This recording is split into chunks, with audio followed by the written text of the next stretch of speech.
അദ്ദേഹത്തിന്റെ ഭവനത്തിന്റെ മുന്നിൽ മറ്റൊരു വീട്, ഒരു കൊച്ചു വീട്. അത് ആൾതാമസമുള്ള വീടല്ല, അദ്ദേഹത്തിന്റെ പാറാവുകാരൻ കാവൽ നിൽക്കുന്ന സ്ഥലമാണ്.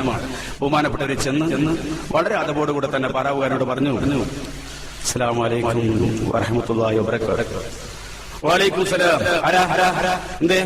എന്തേ പോകുന്നു? എവിടുന്ന വന്നു? എന്താ കാര്യം? ഞാൻ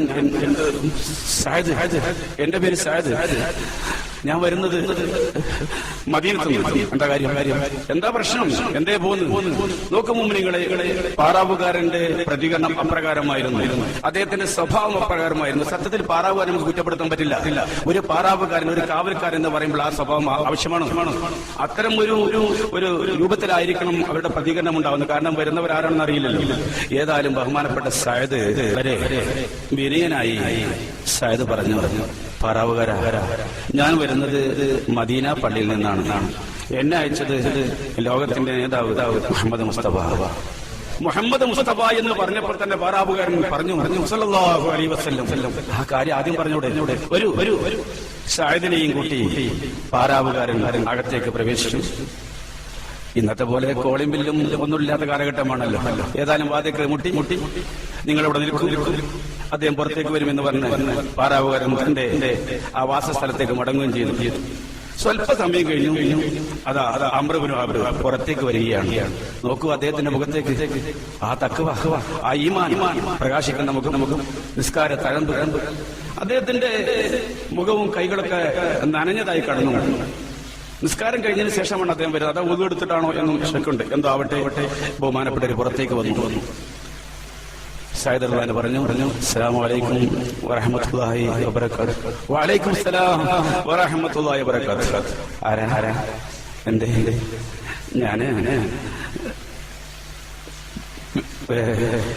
ഞാൻ ആരാ? കയറിയിരിക്കോ? ഇരുന്നോളി, ഇരുന്നിട്ട് സംസാരിക്കാലോ. അല്ല, ഞാനിവിടെ നിന്നോളാം. ഞാൻ വരുന്നത് മദീനയിൽ നിന്നാണ്. മദീന എന്റെ നേതാവിന്റെ വാസസ്ഥലം, പ്രിയപ്പെട്ട മദീന. ആരാ? എന്തേ?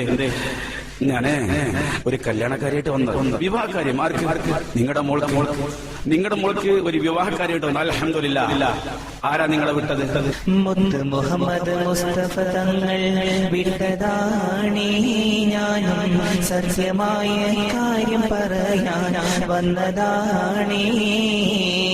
മുത്ത് മുഹമ്മദ് മുസ്തഫ തങ്ങൾ വിട്ടതാണേ, ഞാനും സത്യമായ കാര്യം പറയാൻ വന്നതാണേ.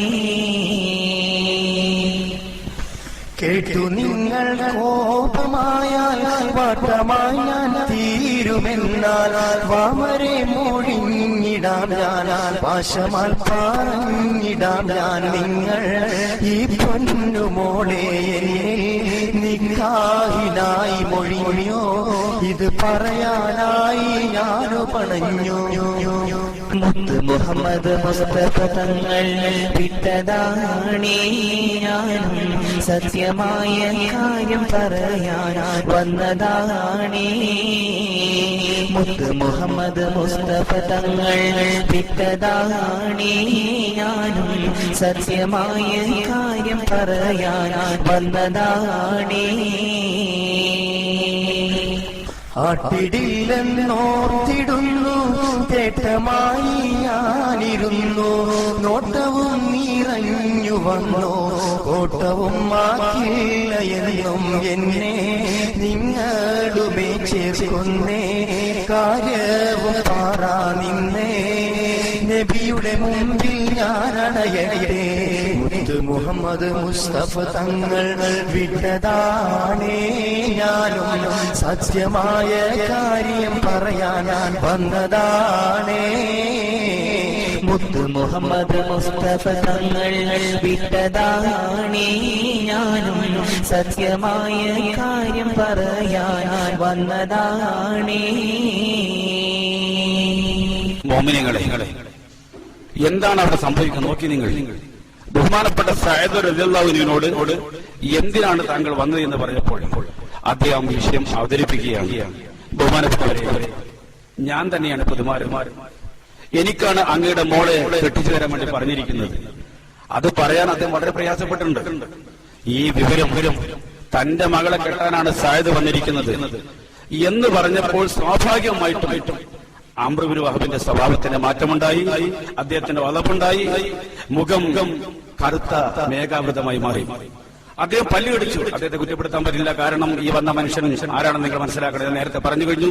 അദ്ദേഹത്തിന്റെ ശരീരപ്രകൃതി വളഞ്ഞ് മുതുകത്ത് ഒട്ടകത്തിന്റെ പൂഞ്ഞ പോലെയുള്ള ഒരു മാംസക്കഷ്ണം, വസൂരിക്കലുള്ള മുഖം. ആര് കണ്ടാലും ഒരു മുഖത്തേക്ക് നോക്കുമ്പോൾ തന്നെ ചെറിയൊരു അറപ്പ് പോലെ തോന്നുന്ന രൂപം ആണല്ലോ.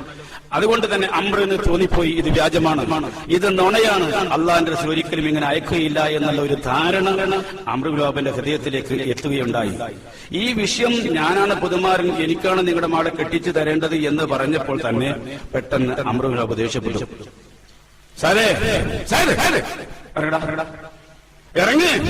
ഇറങ്ങാനാ പറഞ്ഞത്. പ്രിയപ്പെട്ട മുഅ്മിനീങ്ങളെ, ഇരിക്കാൻ കസേര കൊടുത്ത മനുഷ്യൻ, കുടിക്കാൻ പാനീയം കൊടുത്ത മനുഷ്യൻ, അള്ളാഹുവിന്റെ റസൂലിന്റെ അതിഥിയാണെന്ന് പറഞ്ഞപ്പോൾ ആദരിച്ച് ബഹുമാനിച്ചിരുത്തിയ അംർ പെട്ടെന്ന് സായദിനെ ആട്ടിയോടിപ്പിക്കുകയാണ്. ഇറങ്ങിപ്പോ. ഈ ആറ്റം കെട്ട്, ഈ ആഹ്വാനം കെട്ട് ബഹുമാനപ്പെട്ട സായദ് മുന്നോട്ട് ഗമിച്ചു. തല കറങ്ങുന്നത് പോലെ ഈ കൊട്ടാരത്തിന്റെ മുന്നിൽ താൻ ബോധരഹിതനായി വീഴുമോ? അല്ലാഹുവേ, ഇതെന്തൊരു പരീക്ഷണമാണ്. നീ എന്നെ വിരൂപിയായി സൃഷ്ടിച്ചു. എനിക്കതിന് പരാതിയില്ല, ഒരു പരാതി എനിക്കില്ല. അത് നിന്റെ തീരുമാനമാണ്. പക്ഷേ ഒരു വലിയ മനുഷ്യന്റെ മുമ്പിൽ, ഒരു കൊട്ടാരത്തിന്റെ മുന്നിൽ അപമാനിതനായി പോയല്ലോ. ബഹുമാനപ്പെട്ട സയ്യിദ് റളിയല്ലാഹു അൻഹു ആ വീട് വിട്ടിറങ്ങുകയാണ്. മുഅ്മിനീങ്ങളെ, നടക്കുകയാണോ? ആണെന്ന് പറയാൻ സാധ്യമല്ല. ഓടുകയാണെന്ന് പറയാൻ സാധ്യമല്ല. നടക്കുകയുമല്ല, ഓടുകയുമല്ല. ആ രൂപത്തിൽ മദീനയിലേക്ക് അദ്ദേഹം പോവുകയാണ്. മദീനയെ ലക്ഷ്യം വെച്ചുകൊണ്ട് തന്റെ പ്രിയപ്പെട്ട നേതാവിന്റെ മുന്നിൽ തന്റെ സങ്കടം ബോധിപ്പിക്കാം, തനിക്കുണ്ടായ അനുഭവങ്ങൾ അവിടെ വിളിച്ചു പറയാൻ വേണ്ടി അദ്ദേഹം മുന്നോട്ട് പോവുകയാണ്. അതാ നോക്ക്, സയ്യിദ് റളിയല്ലാഹു അൻഹു അറിയിപ്പുന്ന ഭാഗമൊന്ന് നോക്ക്. പല്ല് കടിച്ചുകൊണ്ട് ദേഷ്യത്തോടുകൂടെ അംർ ഇബ്നു വഹബ് റളിയല്ലാഹു അൻഹു അദ്ദേഹത്തിന്റെ കൊട്ടാരത്തിന്റെ മുന്നിൽ അങ്ങോട്ടും ഇങ്ങോട്ടും നടക്കുകയാണ്. എന്ത് സംഭവിച്ചു? ആരെയാണ് ഞാൻ ഇന്ന് കാലത്ത് കണി കണ്ടത് എന്നെല്ലാം പറഞ്ഞുകൊണ്ട് അദ്ദേഹം അങ്ങോട്ടും ഇങ്ങോട്ടും നടക്കുകയാണ്. ഏതാണ് ഒരു പെണ്ണ് കണ്ടില്ലേ? ഒരു പെണ്ണ്. പ്രിയപ്പെട്ട മുഅ്മിനീങ്ങളെ, സുന്ദരിയായ ഒരു തരുണിമണി അതാ വാതിക്കൽ പ്രത്യക്ഷപ്പെട്ടിരിക്കുകയാണ്. ആ പെണ്ണിന്റെ കണ്ണുകൾ നിറഞ്ഞിട്ടുണ്ടല്ലോ, മുഖത്ത് വല്ലാത്ത ഒരു മ്ലാനതയുണ്ടല്ലോ, എന്തോ ഒരു വിഷമം ആ പെണ്ണിന്റെ ഹൃദയത്തിലുണ്ടല്ലോ. ആ പെണ്ണ് തേങ്ങുകയാണല്ലോ. ആരാണ് ആ പെണ്ണ്?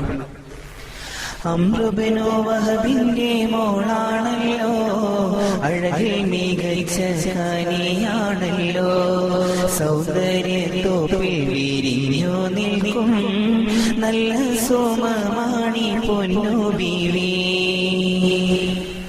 കാർക്കൂന്തലോ വണ്ടിൻ ചിറകൊത്തതാ, കമനീയമായി ഇടതൂർന്നതാ, മുല്ലസുമങ്ങൾ വിരിഞ്ഞ പോലെ അധരം തുറന്നാൽ കല്ലുകൾ ചേലേ.